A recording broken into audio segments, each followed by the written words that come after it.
तालुक्यातल्या मालवणी फाटाच्या आंबाळा इथं वीजची अत्यंत गरज आहे। त्याच्यात एवढे अपघात भयानक होतात की त्याच्यात लोकांना आपले जीव गमवावे लागतात। त्याच्यामध्ये जेवढे काही जीव चालले त्याच्या मोठ्या प्रमाणामध्ये तरुणांची संख्या जास्त आहे। माझ्या समोरची एक घटना अशी मोरगावची की तिथला एक तरुण मला बोलत आला आणि माझ्या समोर 5 मिनिटाचा अपघात झाला आणि जागेवरती मृत्युमुखी पडला।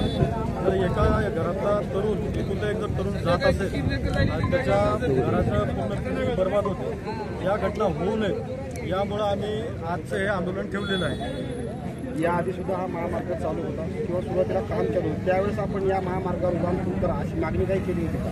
यावेळेसही आम्ही जे काही स्थानिक प्रशासन असेल, स्थानिक आमदार असतील, खासदार असतील, जे काही स्थानिक नेते मंडळी आहेत यांच्या भरोशावरती बसलो होतो। आम्ही यांना निवडून दिलं। आम्हाला असं वाटलं की बाबा हे आमचे कळवळा करतील, आमची क्यू करतील आणि इथं पूल करतील, म्हणजे आम्हाला मागणी करण्याची गरज पडणार नाही, रस्त्यावर उतरण्याची गरज पडणार नाही। ही आमची अपेक्षा स्थानिकच्या आमदाराकडून, खासदाराकडून यांच्याकडून होती, परंतु यांनी कुठल्याही प्रकारची हालचाल केलेली नाही।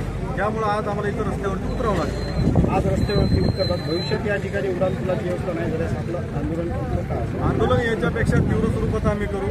आज बऱ्यापैकी आम्ही शांततेच्या मार्गाने केलं। सर्वसामान्य जनता याच्यामध्ये अटॅच होते। साधारणतः एक 22-23 गावाचे लोक इथं जमलेले आहेत। आज जर येणाऱ्या काळात समजा 1 महिनाभर असेल, 2 महिन्यात आम्ही एक अल्टिमेटम देऊन नितीन गडकरी साहेबांची वेळ घेऊ। जर याच्यातूनही मार्ग निघाला नाही तर आम्ही तीव्र स्वरूपाचे आंदोलन करू।